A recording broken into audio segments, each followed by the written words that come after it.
자, 지금 우리가 배우고 있는 여기 이슈는 뭐냐면 매출 채권에 대해서 배우고 있죠.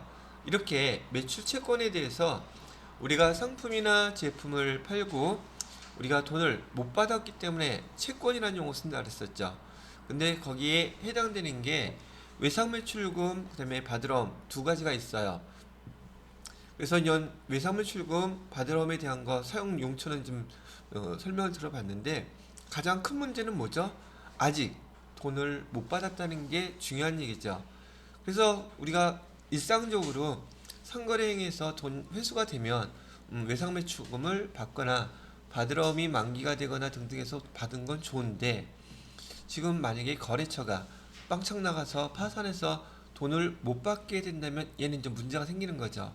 그죠? 자, 우리 지금 저기 규모가 크지 않은 이런 매장에서도 뭐 물건 사가지고 가서 돈 띄는 경우 있더란 말이죠. 그러다 보니까 회사에서는 이 바로 매출 채권에 대해서 회수하지 못하게 됐을 때 우리 회계 담당자들은 이 회계 처리를 어떻게 해야 되는지 당연히 배워놔야 되겠죠. 왜? 사실상 얘는 너무 흔하게 벌어지는 일이에요. 그렇기 때문에 매출 채권을 우리가 회수하지 못하고 못 받게 됐을 때에는 어떻게 회계를 처리를 해야 되는지 그걸 한번 설명을 해 드리려고 그래요. 지금 요거 그냥 보여드리면 헷갈릴 것 같아서 시간이 걸리더라도 여러분들한테는 깨끗한 페이지에다가 처음부터 제가 칠판 용도처럼 그대로 설명을 해드리도록 할게요.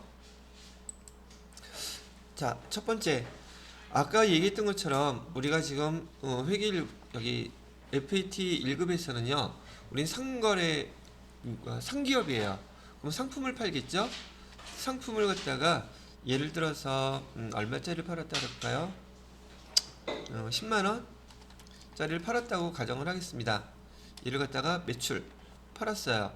근데 얘는 당연히 외상이겠죠? 자, 외상으로 판매했다고 가정을 하겠습니다. 그러면 얘 우리가 회계 처리할 때 상품 10만원짜리를 외상으로 매출했다 그러면은 차변에 외상 매출금 10만원 여러분이 회계 담당자로서 이렇게 기록을 하게 될 거란 얘기죠. 그 다음에 뭐라고 쓰기로 했죠? 상품 팔았을 때 그렇죠? 상품 매출이라고 꼭 써야 돼요. 상품이라고 쓰시면 안 됩니다. 자, 그래서 10만원 이렇게 팔았어요. 자, 그런데 돈의 상품 매출한 거에 대해서 외상 매출금 잡아놓고 시간이 지나서 현금으로 받든지 또는 보통 예금으로 당좌예금으로 받든지 하면 문제가 없겠는데 이 회사가 파산했대요. 이 파산은 누가 결정하죠? 파산이라는 것은 판사가 이 회사 더 이상 구제불능 돈 지급할 능력이 안 됩니다를 선고하는 거예요. 그럼 내가 외상매출금 돈 빌려줬다가 아니면 상품을 팔았다가 그 돈 받을 수 있다 없다? 없다는 얘기죠. 그러면 우리는 무조건 못 받으니까 얘를 어떻게 해야 돼요? 대변에다가 상품 외상매출금 없애줘야 되잖아요. 대변에다가 외상매출금 10만원 날려먹었음 이렇게 쓴단 말이죠. 못 받게 됐으면 우리 손해났죠. 손해났으니까 이거에 대한 비용 처리를 해야 되는데 이 비용을 뭘로 처리할 거냐는 거죠. 이 비용을 처리하는 처리할 때 여러 회계 담당자가 써야 될 용어는요. 대손상각비란 용어를 쓸 겁니다. 뭐라고 쓴다고요? 대손상각비. 대손상각비라고 얘기하면은 여러분 조금 용어에 대해서 처음 들어보는 용어일 수도 있으니까 명칭을 갖다 좀 이해하기 쉽게 하려고 제가 이렇게 한번 말을 만들어 봤어요. 지금 우리가 판 이 상품 매출 가격 안에는요, 우리가 사갖고 왔던 원가가 있었죠. 상품을 팔았을 때는 우리가 상품 사갖고 왔던 원가가 있을 거 아니겠어요?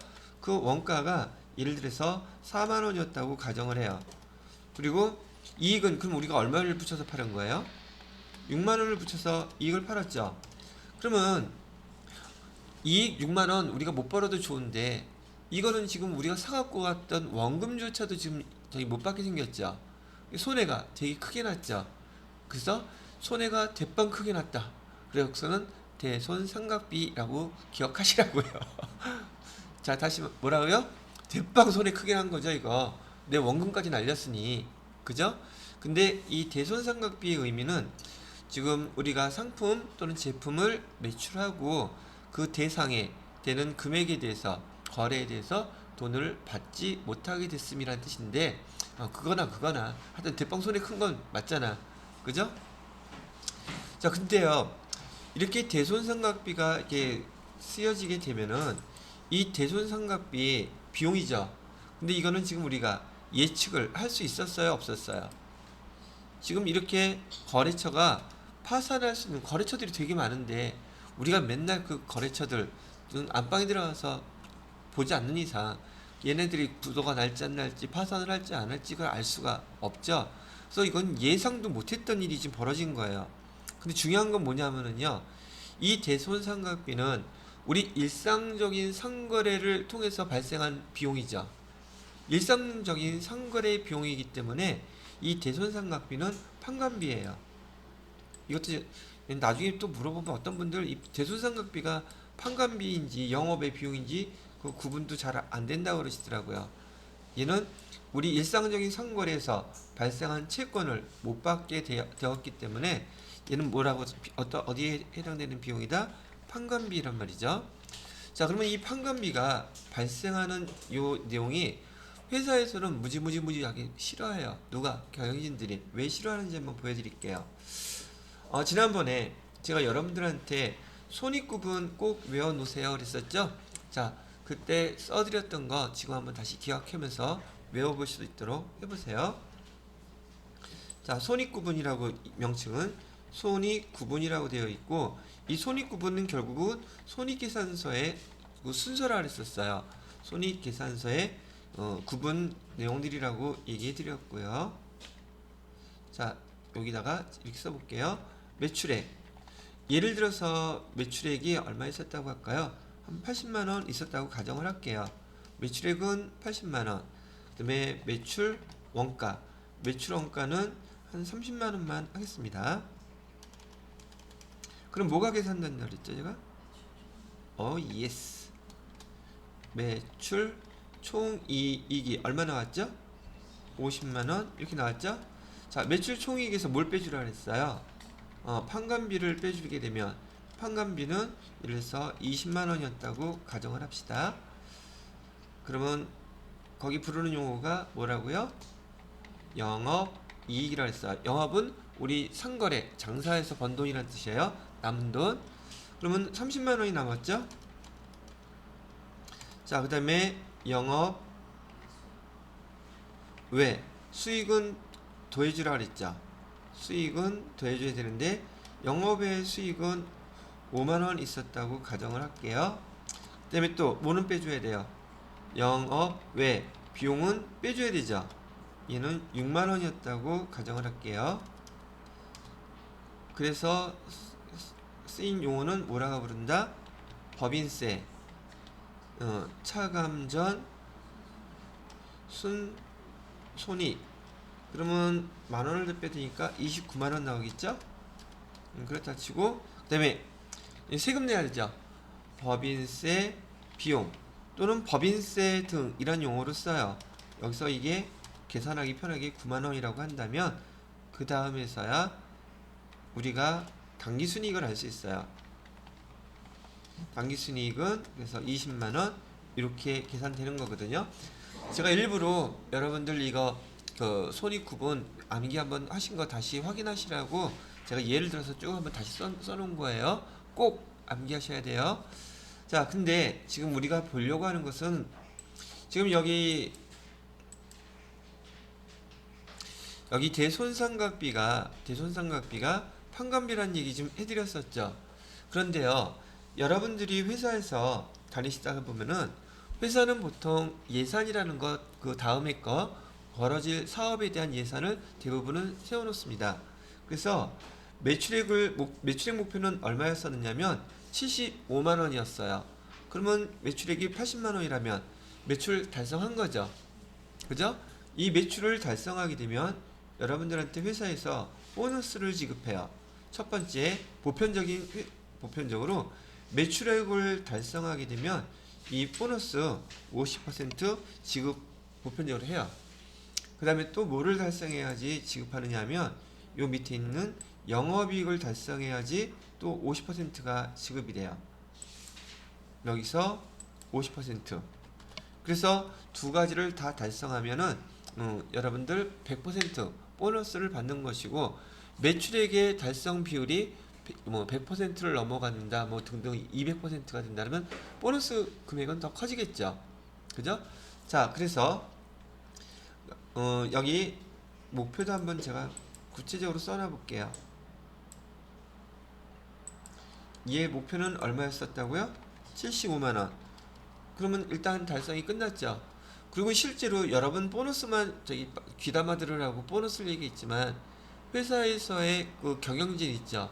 경영진들이 주주총회에서 그 경영진들의 능력을, 성과를 평가받는 것도 바로 이 두 가지예요. 그 중에서도 영업이익. 실제로 주인들을 위해서 주인들 주머니에 돈이 불어나게끔 하는 거는 매출액보다는 뭐가 더 중요해요? 영업이익이 더 중요하다는 얘기죠.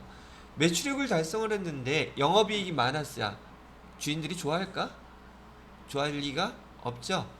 그래서 이렇게 됐었는데, 영업이익의 목표는 얼마였었느냐면, 예를 들어서요 25만원이었다고 가정을 합시다.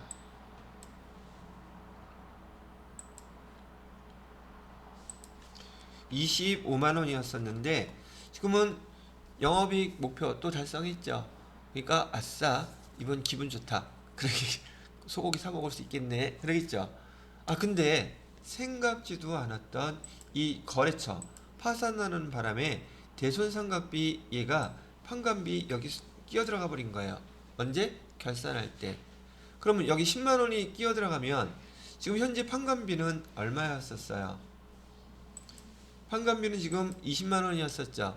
근데 생각지도 못했던 비용이 지금 플러스로 일로 들어가는 거죠. 이해되셨어요? 그럼 비용은, 판관비는 얼마로 바뀌어요? 30만원으로 바뀌죠. 30만원으로 이렇게 바뀌면 밑에 영업이익은 얼마로 바뀝니까? 20만원 이렇게 바뀌게 되면 달성했어요, 못했어요? 달성한 만큼만 보너스 준다? 그런 거 없어요. 달성 못하면 없는 거예요, 그냥.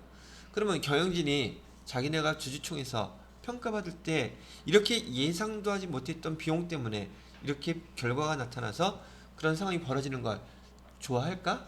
안 좋아할까? 당연히 싫어하겠죠. 그죠?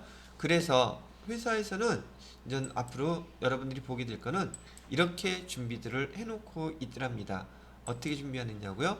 자, 기말이 되면은요 12월 31일 기말이 되면은 매출, 제가 외상매출금과 바드럼을 묶어서 한꺼번에 할게요. 네, 상황은 똑같은 거니까.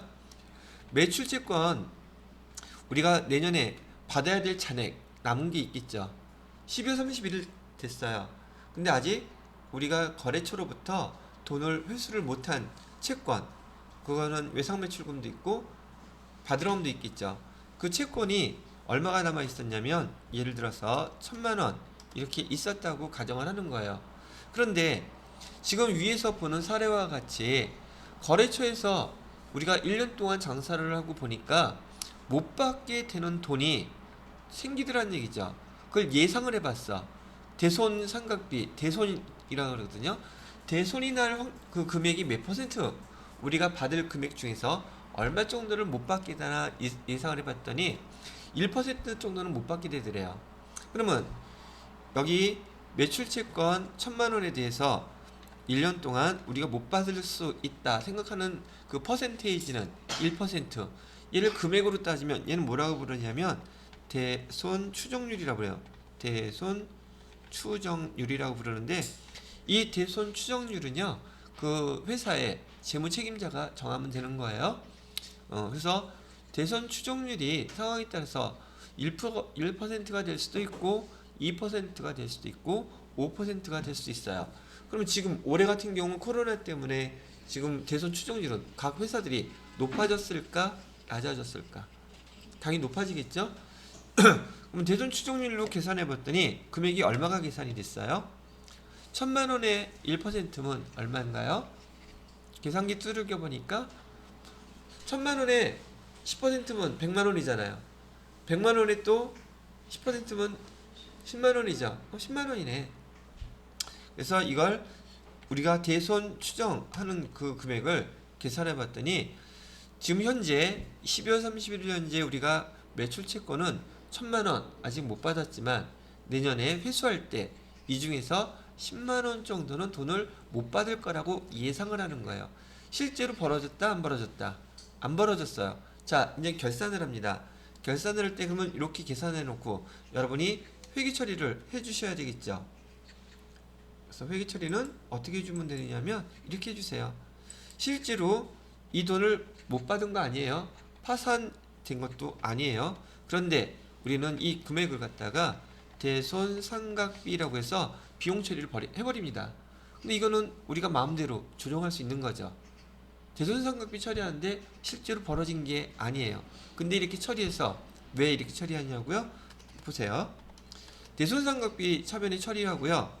대변에다가는 대손 충당금이라고 해서 내년에 대손이 발생하게 되면은 이 대손 충당금을 대신 사용하려고 일종의 적금 같은 거예요. 적금을 들어놓는 거예요, 그냥.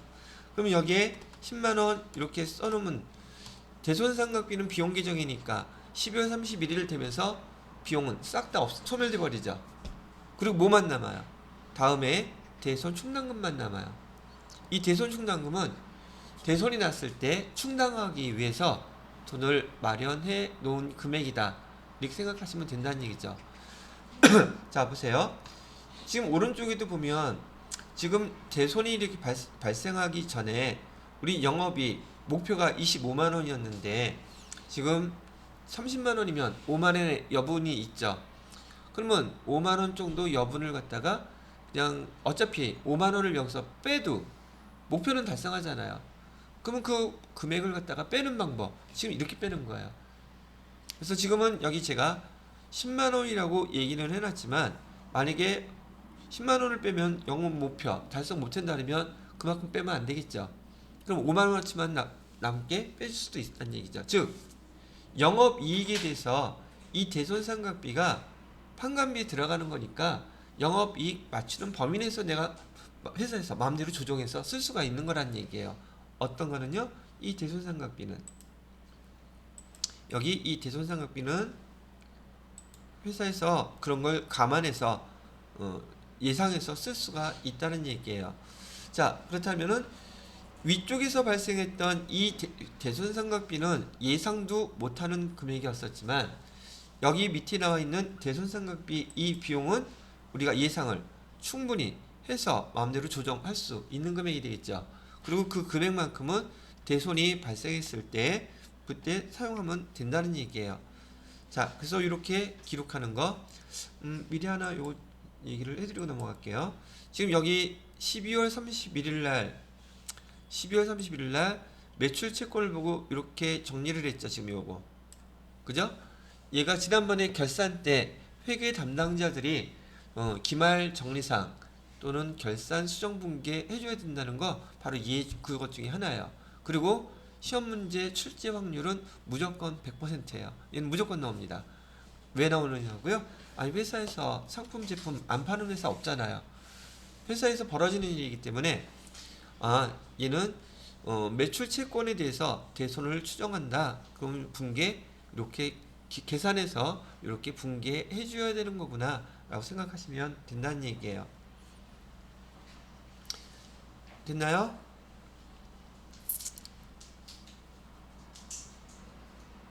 자, 되셨다면 얘도 하나 얘를 이렇게 들어놓죠. 여기 지금 대손 이 12월 31일 날짜는 몇 년도였었냐면은 2019년도에 이렇게 우리가 예상을 했던 거였었어요. 자, 근데 이제 2020년이 됐습니다.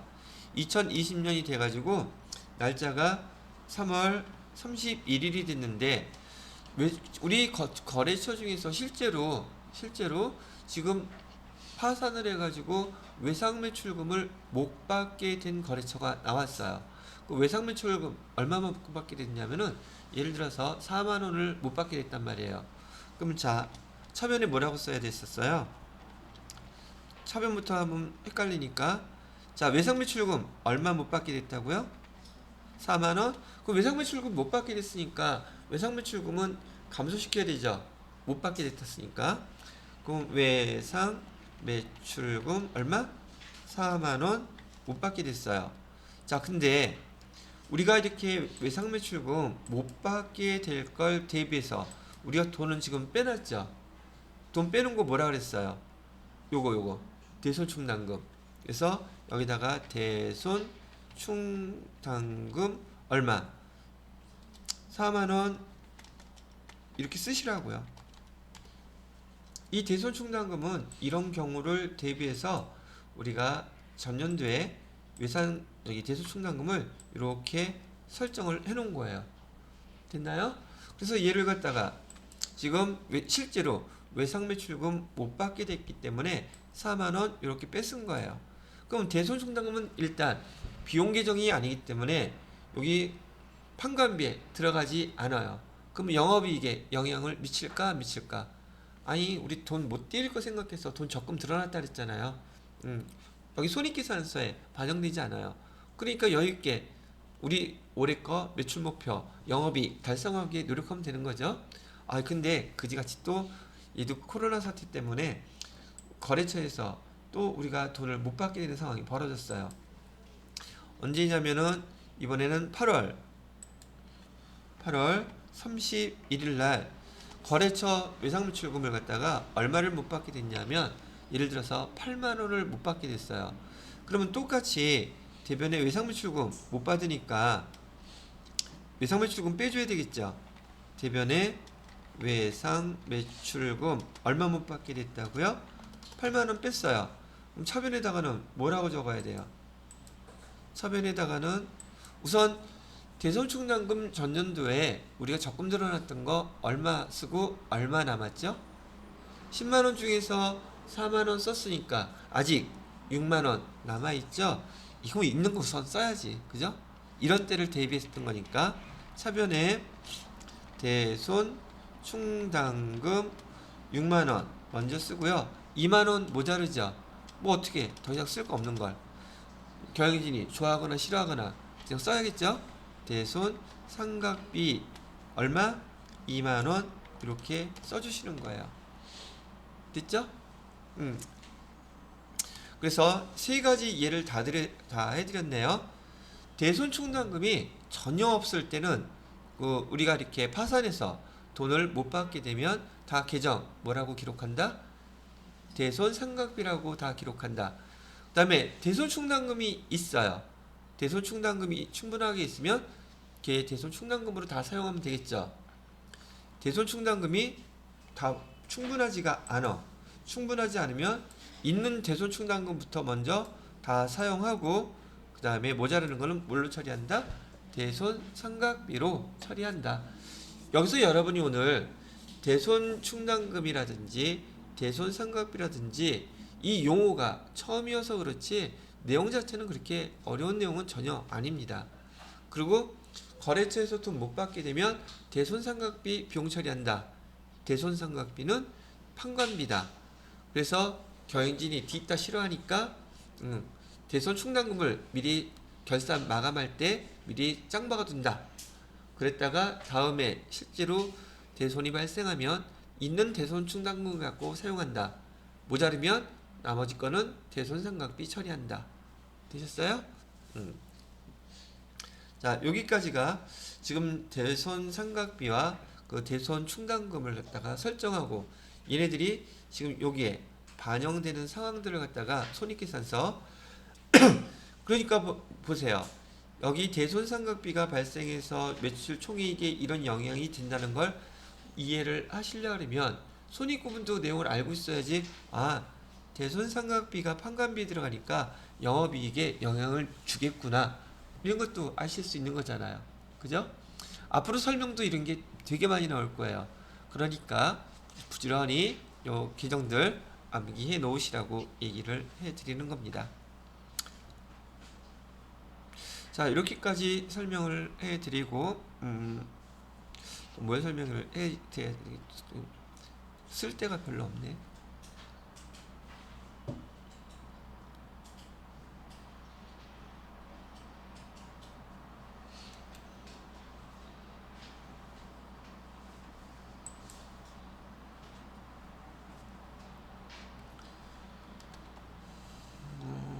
오늘이 며칠인가요? 10일.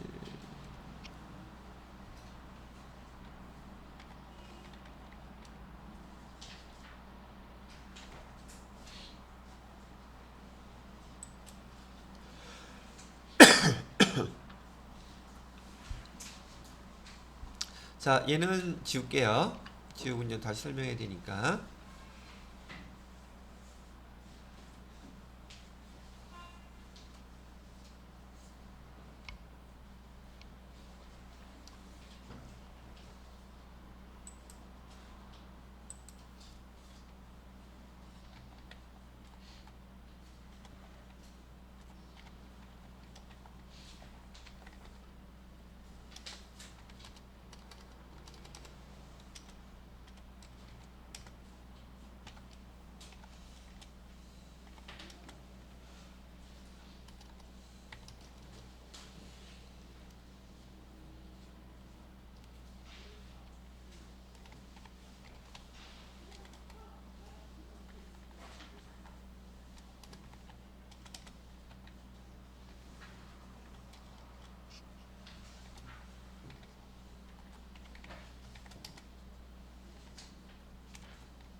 자, 이번에는 이렇게만 해보겠습니다.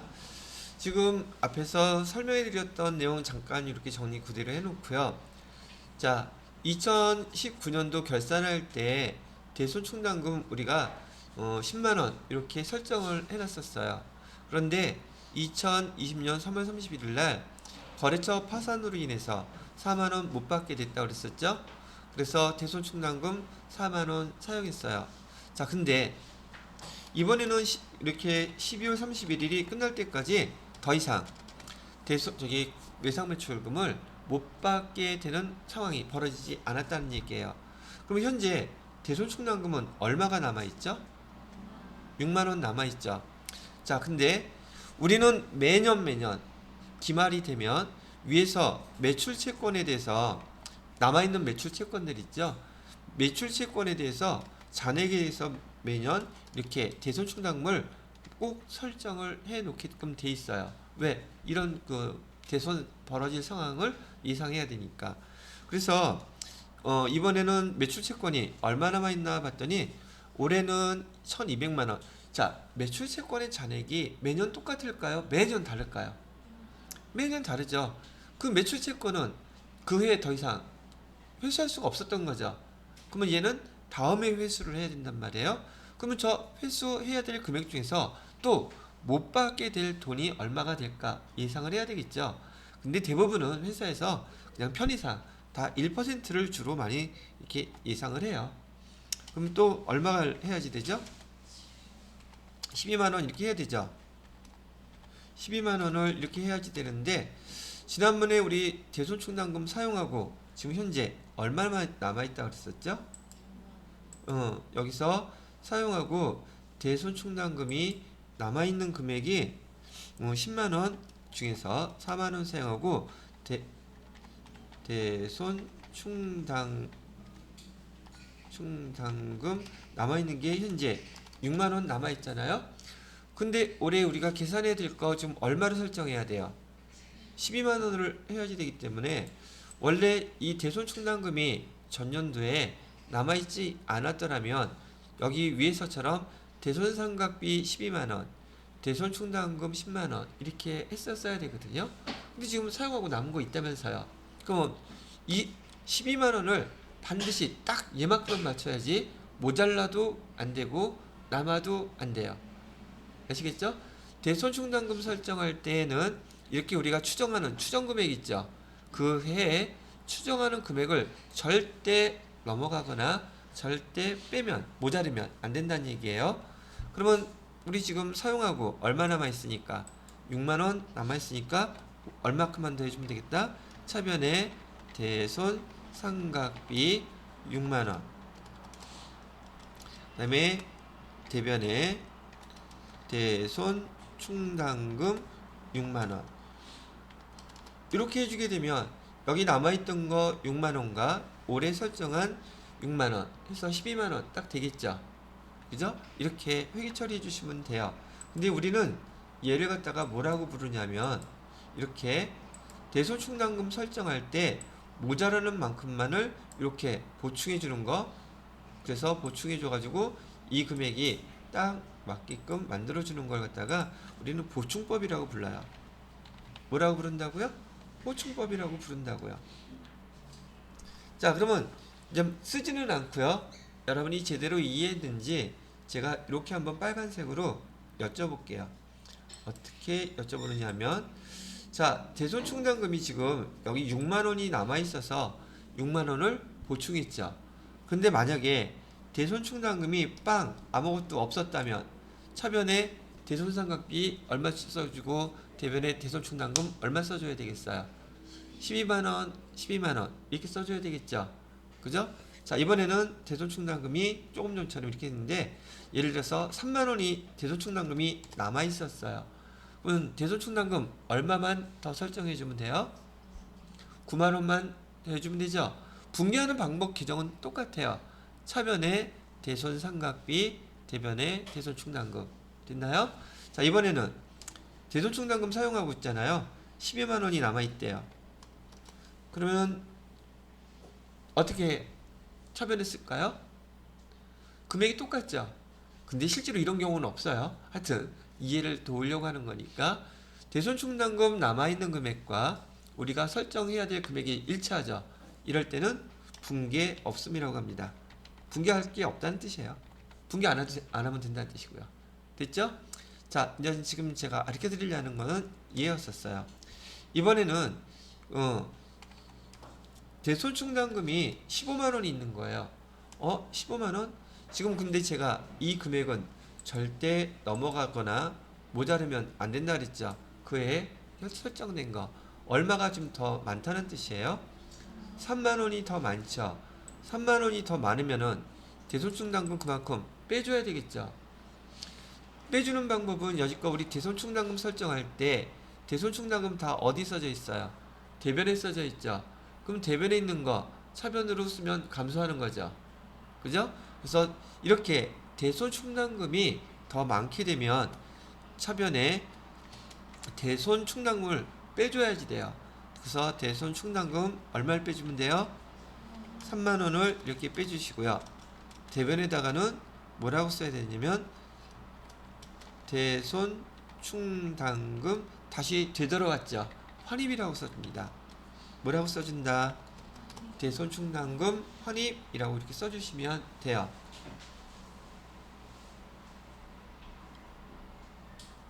그래서 여기 요 규정은 여러분들이 오늘 처음 배우시면서 계속 접하게 될 것들이고 시험 문제에서도 잘 나오는 항목들이기 때문에 요거는 이렇게 기억해 두시라고 설명을 해 드리는 거죠.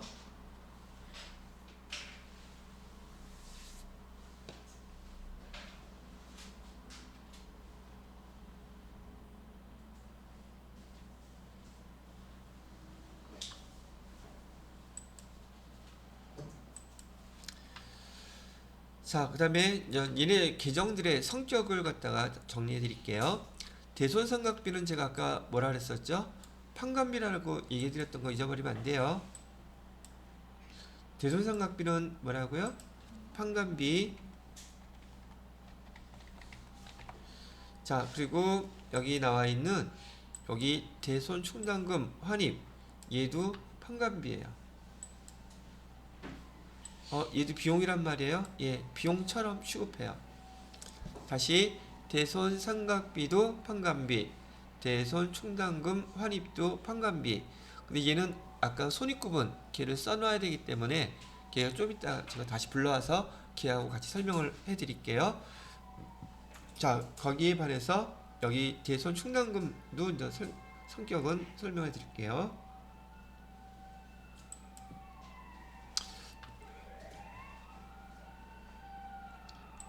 자, 계산하기 편하게 하기 위해서 여기 매출 채권 잔액이 매출 채권이라고 있죠. 매출 채권 지금 잔액이 2019년도 12월 31일 현재 위에 제가 지금 1000만원 있다고 여기 써놨죠. 그죠? 2019년도 12월 31일 날 매출 채권 잔액이 이렇게 1000만원 있었어요. 근데 지금 이 1000만원 중에서 내년에 우리가 돈 얼마 못 받게 될 거라고 예상했었나요? 2019년도 거 10만원 못 받을 거라고 예상을 했었죠. 그걸 뭐라고 부르냐면 요 밑에다가 대손 충당금이라고 이렇게 쓰는 거예요. 그리고 자, 1000만원 중에서 내가 못 받을 거라고 예상하는 돈은 10만원이에요. 이렇게 표시를 해줍니다. 그러면 실제로 내가 돈을 받을 수 있다고 지금 하는 돈은 얼마가 되겠죠? 얘를 장부가액이라고 불러요. 장부가액은 1000만원 중에서 내년에 내가 10만원 못 받을 거라고 예상을 하고 있으니 지금 990만원만 내가 받을 수 있을 거라고 예상을 하고 있다는 뜻이에요. 그죠? 그죠? 자, 그래서 지금 제가 이렇게 써드린 이 항목이 지금 우리가 배웠던 재무 상태표에 자산 계정에 표시가 될 모양이에요. 재무 상태표에 여기 매출 채권, 그다음에 대손 충당금, 장부가액 이렇게 표시가 돼요. 무슨 말인지 아시겠죠? 나중에 얘는 재무 상태표에서 이제 자세히 우리가 이제 보게 될 텐데, 자, 매출 채권은 얼마? 1000만원, 대손 충당금은 얼마? 10만원, 장부가액은 얼마? 그래서 990만원. 얘는 시험 문제 아주 많이 나온 항목이니까 우리가 얘를 요약 아니면 부분 재무상태표라고 불러요. 자, 근데 이 중에서 여러분이 매출채권이 자산인 걸 모르시는 분은 없다고 믿어도 되겠죠? 매출채권은 자산 계정이에요. 근데 여기 대손충당금도 자산 계정 바로 밑에 쓰여져 있죠. 그죠? 자산 계정 바로 밑에 쓰여져 있기 때문에 대손충당금의 성격도 자산입니다. 대손충당금은 뭐라고요? 이거 여러분이 회계 배웠다는 분들도 대손충당금 계정이 뭐예요? 라고 물어보면 자산인지 모르는 분들 꽤 많아요. 다시 한번 대손충당금 무슨 계정이라고요? 자산 계정. 외우실 때 기억하실 때 매출채권 밑에 바로 쓰여지니까 그냥 자산 이렇게 기억해 놓으세요. 근데요, 제가 자산 계정은 차변에 기록된다고 했나요? 대변에 기록된다고 했나요? 차변에 기록된다고 했는데 지금 여기 대손충당금들 보시면 다 차변에 기록되어 있어요? 대변에 기록되어 있어요? 대변에 기록되어 있죠. 그죠? 그래서 대손충당금의 정체는 첫 번째 자산이다. 두 번째 자기 자리는 차변이 아니라 대변이다. 왜요? 여기 매출채권이라는 자산을 차감하고 있죠. 자산이었다면 똑같이 차변이었다면 둬야 되는데 대손충당금은 자산 계정인 매출채권을 차감하고 있어요. 그죠? 그러니까 자기 자리가 차변이 될 수가 없는 거예요. 그래서 얘를 뭐라고 부르냐면 우리는 매출채권에 대한 지금 대손충당금 설명하는 거예요. 매출채권에 대한 차감 계정이라고 불러요. 무슨 계정이요? 차감 계정. 차감이라는 건 뺀다는 뜻이잖아요. 그죠? 그 차이만큼을 빼겠다는 뜻이니까 차감 계정이면서 그다음에 여기 장부가액 매출 채권을 얼마로 평가하고 있어요? 평가된 금액은 평가 계정이라는 말도 써요. 성격이 두 개를 다 갖고 있다는 뜻이에요. 자, 정리합니다. 여기 용어들 잘 구분해 놓으셔야지 돼요. 대손 충당금은요, 성격이 자산 계정이고요, 자기 자리는 대변이에요. 왜냐하면 매출 채권을 갖다가 차감하는 계정이기 때문에 성격상 매출 채권의 차감 계정이면서 매출 채권의 평가 계정이라는 용어도 쓰여요. 그러면 여러분이 앞으로 회계 이론에서 매출 채권의 차감 계정이면서 평가 계정인 녀석의 이름은 뭡니까? 라고 물어보면 뭐라고 대답해야 된다? 대손 충당금이라고 얘기를 하셔야 돼요. 자, 그러면 여러분들이 용어까지 다 구분이 되었으면 지금 여기 자산이다, 차감 계정이다, 평가 계정이다 이렇게 기억했던 거, 이렇게 기록된다는 건 이제 아셨으면, 자, 이번에는 마지막 단계 중에서 하나인 얘를 갖다가 표시를 해드릴게요. 장부가액. 자, 시험 문제예요. 어떤 식으로 나오는지 이렇게 물어본다는 얘기죠. 요거를 여기다 표시해야 되려나? 자, 매출 채권은 1,000,000원이고요. 그다음에 대손충당금은 여러분이 이제 계산하는 방법도 배웠기 때문에 그렇게 대손충당금을 계산했다고 쳐요. 그래서 대손충당금 계산된 금액이 100,000원입니다. 그러면 저기 회수 가능액은 얼마일까요? 라고 질문이 나온다는 얘기죠. 선생님 회수 가능액 안 배웠는데요? 예, 안 배웠죠. 근데 말뜻을 생각해 보세요. 매출 채권은 1,000,000원이었었는데 대손충당금이 10만원 계산됐다면 내가 돈 받을 수 있는 금액은 얼마라고 지금 예상하고 있다는 얘기죠. 여기 장부가액이잖아요. 아, 지금 저는 근데 회수 가능액이라고 물어봤죠. 똑같은 의미인데 용어가 달라. 근데 의미가 똑같기 때문에 여러분이 매출 채권과 대손충당금의 내용을 이해하고 있는지 물어보기 위해서 용어를 장부가액이란 말 대신에 회수 가능액이란 말로 물어볼 수 있단 말이죠. 회수 가능액. 그러면 장부가액하고 똑같은 말이죠. 됐나요? 그럼 답은 얼마라고 답하셔야 돼요. 이거 계산되는 방법 빤히 알면서 회수 가능액이란 용어 못 알아들어가지고 틀려버려. 그럼 속상할까 안 상할까? 근데 그것 때문에 또 자격증도 못 땄어. 그럼 더 열받겠죠? 용어 때문에 그래. 여러분은 제가 아직까지는 계속 새로 나오는 용어들 배워야 된다 그랬죠. 약속을 해야 되기 때문에. 그럼 이번에는 좀 더 어려운 말로 물어볼게요. 순 실현 가치는 얼마일까요? 순 실현 가치, 순 실현 가능해. 순 실현이라는 말은 내 주머니에 실제로 들어오는 돈은 얼마예요? 이렇게 물어본 거예요. 실제로 내 주머니에 들어올 돈은 얼마라고 예상하고 있나요? 이렇게 물어본 거예요. 얼마예요? 그럼 얘도 같은 얘기죠. 그죠? 그렇게 의미가 그렇다고 하면 용어가 조금 바뀐다 할지라도 회수 가능액이라는 용어나 순실현 가치라는 용어나 우리 회계에서는 아주 흔히 쓰이는 용어입니다. 장부가액, 그다음에 회수 가능액, 순실현 가치. 그래도 의미는 다 뭐예요? 실제로 내가 받을 수 있는 돈이 얼마인지를 이해하고 있는지를 물어보는 문제라는 뜻이에요.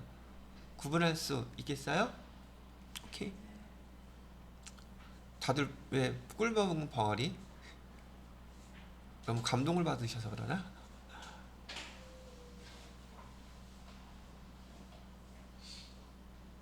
근데 이거 같이 표시를 하는 게 좋을 것 같은데. 불러오지 말고 그냥 쓸게요, 다시.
자, 이 화면 좀 보세요. 종초도 이건 마무리 설명해 드릴 테니까. 지금 여기 대손삼각비는 제가 판관비라고 얘기했었어요. 이 판관비가 예상치도 못했던 만약에 대손삼각비가 발생했더라면 얘가 판관비 1로 들어간다 그랬었죠. 그래서 생각지도 않은 비용 때문에 비용이 증가하는 거죠. 대손삼각비도 비용, 판관비도 비용. 그럼 비용과 비용이 합쳐지니까 비용이 더 증가하는 거죠. 그래서 영업이익이 이렇게 줄어드는 거예요. 그럼 목표 달성 못하니까 열받는 거죠. 자, 근데 만약에 결산할 때 말이에요.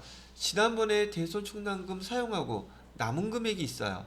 그래서 남은 금액만큼은 우리 대손충당금 환입비로 쓴다 그랬었죠. 이 환입도 똑같이 제가 지금 무슨 비용이라고 그랬어요. 여기 판관비라고 그랬었잖아요.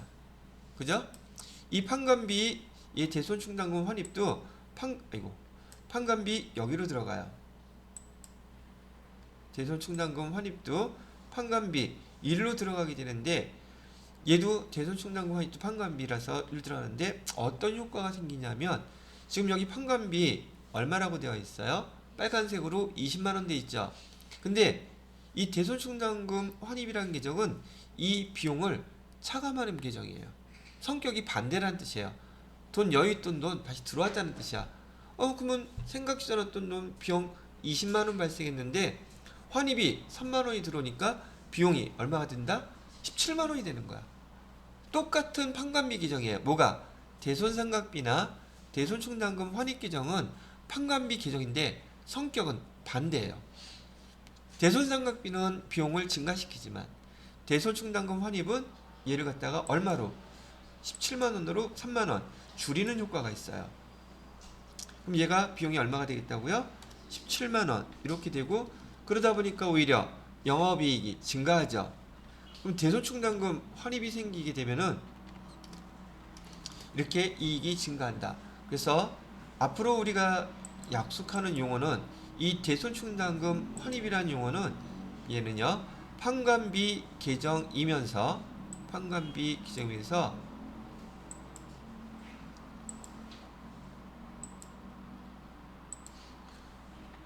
판관비를 차감하는 계정이라고 불러요.